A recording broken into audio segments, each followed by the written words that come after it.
Deuteronômio, capítulo 8, verso 1. Todos os mandamentos que hoje vos ordeno, guardareis para os fazer, para que vivais, e vos multipliqueis, e entreis e possuais a terra que o Senhor jurou a vossos pais. E te lembrarás de todo o caminho pelo qual o Senhor teu Deus te guiou no deserto estes 40 anos, para te humilhar, para te tentar, para saber o que estava no seu coração, se guardarias os seus mandamentos ou não.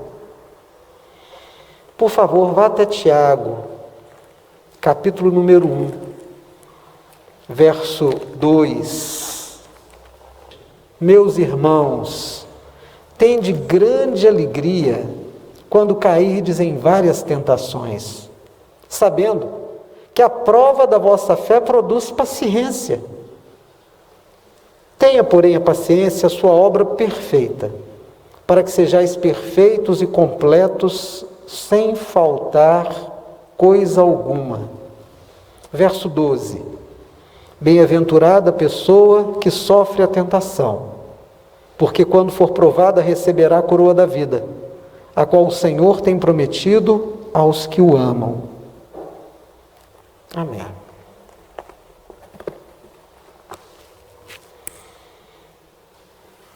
Nós temos uma opção religiosa que nos faz ser chamados de evangélicos. O número dos evangélicos no Brasil hoje é muito expressivo. Razão porque os políticos de todos os partidos tendem a buscar nos evangélicos um apoio muito grande. A prova disso é o trabalho que foi feito junto às igrejas evangélicas nas últimas eleições. O resultado que nós tivemos foi muito em função do número dos evangélicos, não apenas pelos seus votos diretos, mas pela influência junto a amigos, familiares e colegas e pessoas de rua. Carregamos então um nome que tem peso. Eu me lembro quando eu era pequeno, quando eu era garoto, eu tenho 59 anos hoje, caminhando para daqui a alguns meses chegar a 60. Eu me lembro de 7, 8 anos de idade, católico, família muito católica, e a gente olhava para aquelas pequenas igrejas evangélicas que a gente chamava naquela época de crentes. E sabe o que é que eu ouvia dos meus pais e das pessoas da minha comunidade, que eram essencialmente católicas, poucos eram espíritas, poucos eram das religiões africanas? Aquele povo crente é um povo muito correto. Não se pensava em que um crente deixasse de pagar uma conta. Não se imaginava um crente que desse problemas.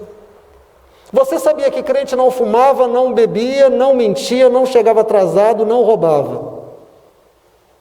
Havia uma imagem do cristão evangélico chamado crente como alguém muito correto. Hoje há um desgaste. Eu, particularmente, fico muito preocupado quando vou negociar alguma coisa, um carro que eu vou comprar, uma coisa que eu vou fazer, e a pessoa com quem eu negocio diz: pode ficar tranquilo porque eu sou evangélico, eu sou crente. Porque se precisa colocar o nome da sua religião no negócio, eu fico muito preocupado. Não tem obras que garantam quem ele é de fato. Nós temos 2 textos aqui bastante interessantes. O primeiro que nós lemos é Moisés chamando o povo e dizendo: daqui a pouquinho vocês saíram do Egito, tem 40 anos que estamos todos andando no deserto, e daqui a pouco Deus vai cumprir a promessa dele e vocês vão entrar na terra prometida. Mas cuidado, tragam à lembrança todas as vezes que Deus provou vocês. Deus deixou vocês terem fome, Deus deixou vocês nas mãos dos inimigos em muitos momentos, Deus deixou vocês terem sede, Deus deixou vocês passarem entre serpentes, Deus muitas vezes fez provas enormes para saber o que ia no coração de vocês. Engraçado, porque eu me lembro de uma frase da minha sogra, na cozinha dela, eu era noivo da Simone, e a gente conversando, ela disse: meu filho, coração dos outros é terra que ninguém vai. Coração dos outros é terra que ninguém vai, mas Deus vai. Ninguém vai, mas Deus vai. E Deus vai pela provação. Deus prova, Deus cria situações, Deus muda situações, contextos são estabelecidos para que a gente reaja. Deus age para que nós possamos reagir. E aquilo que está no nosso coração vem. Aí fomos para a carta de Tiago. O Tiago diz: tenham grande alegria quando vocês passarem por muitas provações, por muitas tentações, porque uma vez provada a fé de vocês, vocês receberão a coroa da vitória. Então passem pela provação com muita paciência, porque a paciência vai produzir sabedoria, vai produzir experiência. Nós estamos vivendo um momento tão único. Nos meus quase 60 anos, eu nunca imaginei que ia pregar usando isso aqui. Eu nunca pensei que ia ter que deixar o meu sapato, o meu chinelo do lado de fora, entrar, tomar banho, lavar a mão, passar álcool. Para mim, a coisa mais difícil é não abraçar. Eu abraço todo mundo, eu gosto de beijar todo mundo, eu gosto de falar eu te amo para todo mundo. Eu nunca imaginei que a gente ia passar por isso. Eu ouvi falar que no começo do século XX houve a gripe espanhola, que muita gente morreu, que houve um isolamento, não como esse, mas alguma coisa parecida. Mas eu não imaginei que a gente passaria. Mas eu quero pegar o conselho de Moisés. Cuidado, lembrem de todo o caminho que vocês percorreram. Deus provou Adão depois que Adão pecou, depois que Eva pecou. Deus disse: vocês vão agora comer do suor do seu rosto, vão sair do jardim, vocês vão ter que lavrar a terra não vai dar o fruto de graça, vocês vão sofrer, a mulher vai dar luz em dores. E eu quero ver se naquele ambiente inóspito, se em dores, a sua fé vai continuar. Deus chamou Noé, que estava com uma vida toda arrumadinha, tudo certinho, plano de aposentadoria, já estava resolvido. E disse: Noé, acabou a mata. Vou mandar uma chuva e um dilúvio sobre a terra, tudo vai virar água. Constrói um barco e entra nele. Deus chamou José, que era o filho preferido de Jacó, e fez com que seus irmãos o jogassem numa cisterna, depois o vendessem como escravo para os ismaelitas, que o venderam no Egito como escravo, e ele acabou parando na cadeia durante anos, para saber se José ia amá-lo. Deus provou Davi, deixou Davi subir até ser general, e eu não sei se você sabe, mas na hierarquia militar, general é o cargo máximo. Quando Davi era general, casado com a filha do rei, Deus permitiu que o coração do rei se voltasse contra Davi. E o rei quis matá-lo, jogou uma lança. Se Davi não se desvia, seria atravessado pela lança. A partir daquele momento, o rei tomou a menina que tinha dado para ele como esposa, deu para outro homem. Tirou todos os bens dele e o colocou como inimigo público número 1. E durante muitos anos Davi foi perseguido, sem ter lugar onde colocar a cabeça para dormir, que Saul não chegasse para matá-lo. Deus provou a todos aqueles a quem ele tinha feito promessas e com quem ele tinha feito aliança. Será que é muito diferente conosco? Se quando eu era garoto, quando eu era pequeno, o crente tinha a marca de ser alguém confiável, bastava dizer que alguém era crente, que você sabia que ele não ia voltar atrás na palavra dele. Será que hoje é assim? Será que hoje Deus olha para nós e encontra corações confiáveis? Ah, como é bom louvar ao Senhor, como é bom falar que Deus é bom, que Deus é justo quando você não tem ameaça nenhuma. Mas como é difícil você manter a sua fé, olhar para o Senhor e dizer: Deus, eu te amo, e um instante na tua presença vale mais do que 1000 em qualquer outro lugar, quando você está ameaçado. Eu acho tão interessante, irmãos, porque há uma dificuldade, há um medo hoje de servir a Deus por causa do Covid. A igreja é um lugar perigoso. Mas você vai ao banco, mas você vai à mercearia, mas você vai à farmácia, mas você vai à loja, mas você corre, mas você anda de bicicleta, mas você vai à casa da namorada, você tem um encontro com o noivo, você vai ao médico. Mas quando chega a hora de ir à casa do Senhor, diz: não, mas aí eu tenho muito medo porque é um negócio perigoso. Espera aí. Nós evangélicos temos testemunhado que Deus cura. Temos testemunhado que Deus liberta. Temos testemunhado que Deus traz à existência aquilo que os olhos não veem. Nós temos, durante muitos anos, declarado que nós amamos o Senhor, que nós confiamos no Senhor. E de repente, servir a Deus é um negócio complicado. Tá. Eu até acredito em alguém que diga: eu tenho medo de ir à igreja, eu tenho medo de servir ao Senhor, eu tenho medo dos trabalhos, porque a gente pode se contaminar. Tá. Se você disser para mim que não vai a nenhuma farmácia, que não vai a nenhum armazém, que não vai ao banco, que não vai ao posto de gasolina, que não sai na rua. Ah, pastor, mas eu preciso ir. Então você está dizendo que não precisa de Deus. Você precisa ir na farmácia, mas de Deus você não precisa. O que o remédio pode fazer por nós se Deus não colocar sua bênção? O que pode a mão do médico se Deus não dirigi-lo? Irmãos, o nosso irmão Tiago diz: tenham por grande alegria quando vocês passarem por muitas provações. Nós estamos sendo provados. Agora é uma hora de nós nos alegrarmos. Sabe o que eu tenho encontrado? Eu tenho encontrado gente morrendo de medo. Não põe a mão em mim. Não quero um abraço. Não, eu quero distância. Deixa eu te contar uma coisa.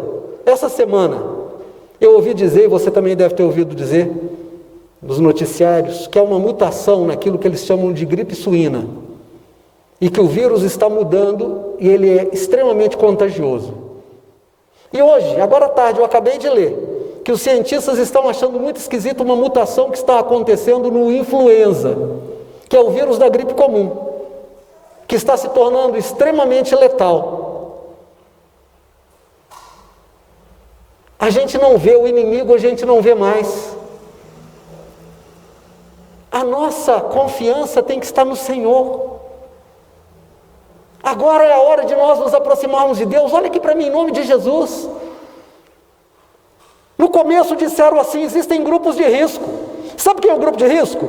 Quem tem problema de coração, quem tem diabetes, quem tem problema respiratório e quem tem mais de 60 anos. Sabe o que a realidade está mostrando? Que está morrendo um menino de 6 anos, de 6 anos, de 7 anos, de 18, de 20, pessoas de 30, e pessoas de 100, de 90, de 80, muitas vezes estão saindo do hospital. O comportamento desse vírus é algo que a ciência não está entendendo. Mas nós temos uma promessa de Deus: praga nenhuma chegará à tua casa. Se você se abriga no esconderijo do Altíssimo, se você vive e descansa à sombra do Onipotente, a Bíblia diz que a praga que assola ao meio-dia não te alcançará, porque Deus é contigo. Nós temos então que mostrar ao Senhor a nossa fé. Se tem um lugar que nós precisamos ir, é a presença de Deus. Se tem um lugar que nós precisamos estar, É aos pés do Senhor. Eu fico pensando naquele leproso que se colocou no caminho quando Jesus descia do Sermão da Montanha. E Jesus vinha descendo. Eu não conheço Israel, nunca fui, eu não tenho ideia de como é que era, mas eu quero imaginar que fosse um trilho como na roça, um caminho no meio do mato.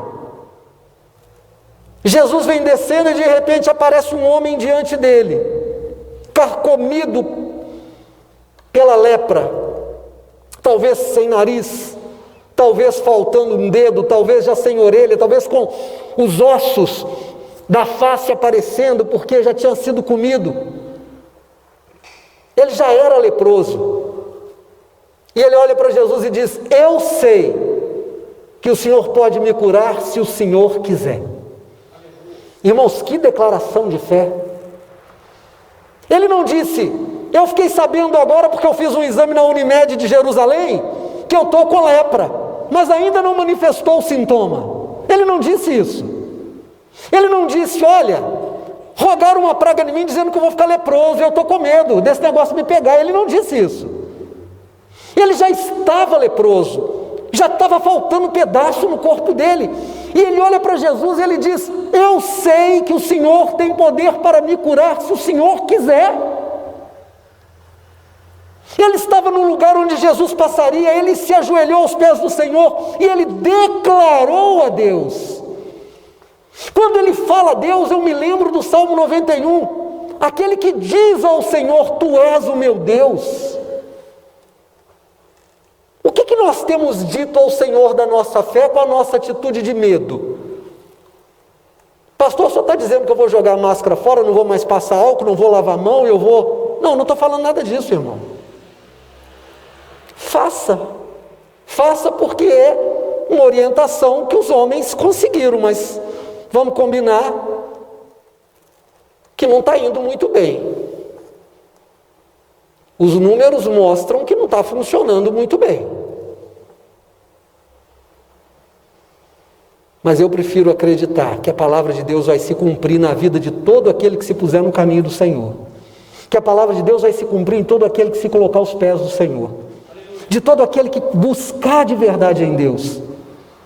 Deus está olhando para o seu coração e querendo saber se você e se nós somos como aqueles crentes de antigamente. Se nós vamos testemunhar com a nossa atitude. Uma atitude vale mais do que 1000 palavras.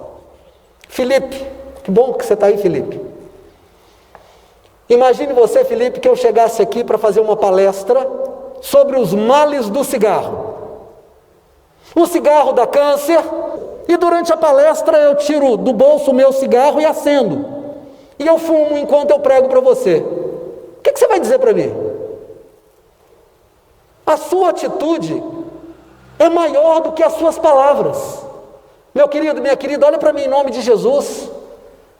Hoje nós tivemos escola dominical e no salmo que nós estudamos, nós somos até 7 versículos só. Não deu nem para passar.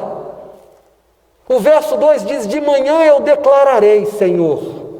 Eu declararei, e à noite eu declararei. De manhã a tua benignidade, e de noite a tua fidelidade. A tua benignidade, Senhor. O Senhor é bom. O Senhor não vai se esquecer de mim. O Senhor não vai se esquecer de você. O Senhor não vai se esquecer de todo aquele que olhar para Ele, de todo aquele que se colocar no caminho dEle. Sabe por quê? Porque se Ele olhou para o leproso, quando o leproso disse: eu sei que o Senhor pode me curar se o Senhor quiser.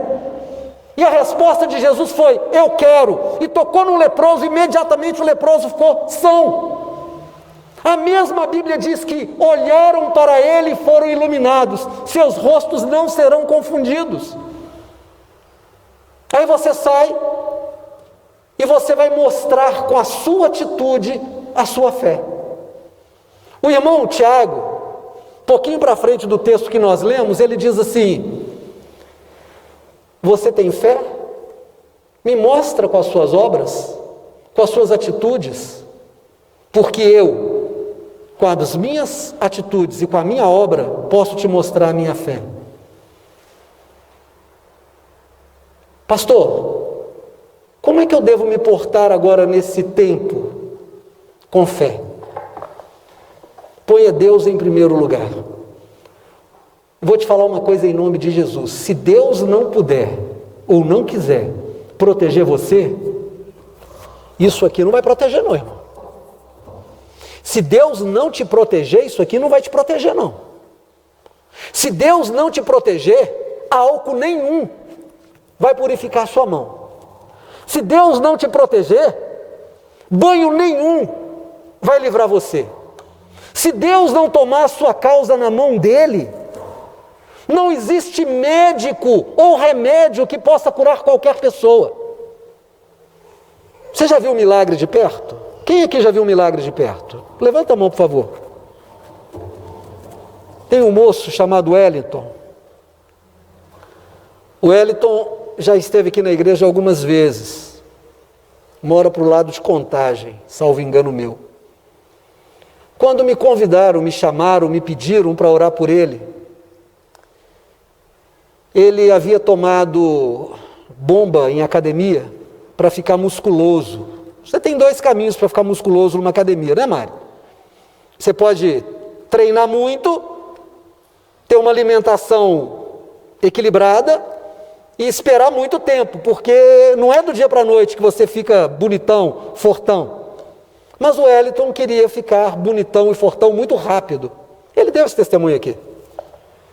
E alguém chegou para ele e diz, olha, tem um remedinho que se você tomar, que se você fizer uso, olha, 3 meses, irmãos, ele usou. Os braços ficaram grandes, o peitoral cresceu. Parecia aquele sorvetão de academia, sabe o sorvetão de academia? Da cintura para baixo é fininho e para cima fica aquela coisa fortona. Só teve um problema. Apodreceu o fígado dele. Porque a substância que ele fez uso era metabolizada no fígado. O fígado dele ficou da cor da sua máscara, verde. Quando eu fui visitá-lo, eu achei que estava visitando o Hulk, o incrível Hulk, porque ele era verde. Ele não conhecia Jesus. E eu falei para ele, olha, eu não sei se Jesus quer te curar, mas eu sei que ele pode te curar. Preguei e falei para ele, se você confiar e entregar sua vida ao Senhor, eu posso te garantir que você será salvo e estará salvo. E que você pode colocar um pedido diante do Senhor para que Ele te cure. Eu vou concordar. Está escrito que se 2 ou 3 concordarem e ligarem na terra, será ligado no céu. E ele chorando muito disse, eu quero Jesus. Falei, eu vou te batizar, porque ele já tinha um transplante de fígado marcado para daí uns dias no Hospital das Clínicas, segundo ele me falou. Falei, olha, eu não sei se você, indo para a cirurgia, se você sai de lá vivo, então é melhor a gente te batizar aqui agora. Pastor, mas como é que eu vou ser batizado? Eu falei, é fácil, peguei a toalha dele, coloquei debaixo da cabeça dele, toalha de banho dele que estava no banheiro, peguei um copo d'água e o batizei ali, eu te batizo em nome do Pai, do Filho e do Espírito Santo, joguei água na cabeça dele e amparei com a toalha. Irmãos, com menos de 5 dias, os médicos disseram, nós não sabemos como explicar, mas o fígado dele sofreu um processo ao contrário, ele estava podre e agora ele está normal. Aquilo saiu do corpo dele. Depois disso eu fiz o casamento dele alguns anos depois. E muitas vezes ele veio aqui. E ainda hoje ele está vivo e forte. Eu sei que vale a pena a gente se aproximar do nosso Deus. Vale a pena a gente buscar ao Senhor. Olha o que o Moisés disse. Se lembrem de tudo que Deus fez vocês passarem. Olha o que o Tiago diz. Se alegrem quando vocês passarem por provações. Nós estamos sendo provados. Nós vamos provar que a nossa fé é verdadeira, nós confiamos em Deus, nós vamos orar como orávamos antes, nós vamos estudar a Bíblia como estudávamos antes, nós vamos comparecer aos cultos guardando distância, usando máscara, mas estaremos na casa do Senhor, nós seremos dizimistas, ofertantes, cantaremos os louvores do Senhor, nós vamos nos afastar do pecado, nós vamos buscar conciliação onde for possível, nós vamos evangelizar, mas nós vamos, acima de tudo, confiar em Deus.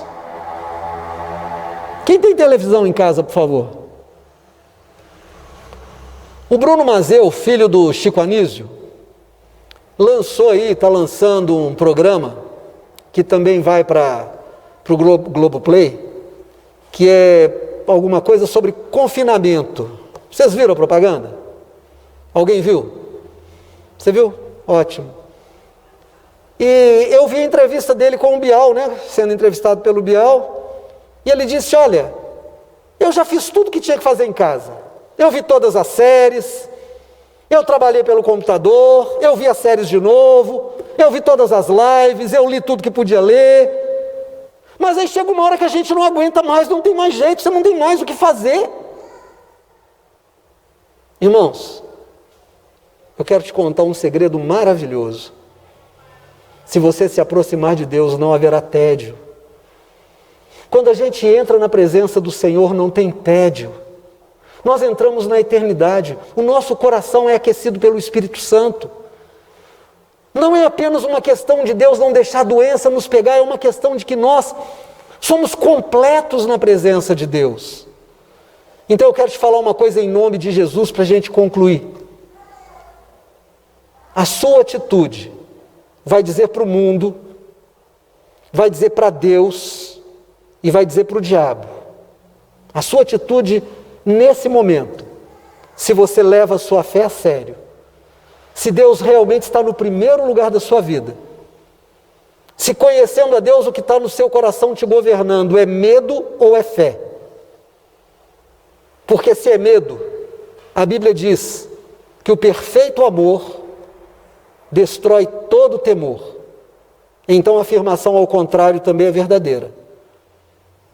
Todo temor que a gente traz para dentro do nosso coração destrói a nossa fé. Ou nós vamos escolher sermos pessoas de fé e não vamos abrir mão do nosso Deus, ou nós vamos nos tornar pessoas que vão ser derrotadas pelo próprio medo. Pastor, e se eu morrer de Covid? E se você morrer atropelado? E se você morrer de AVC?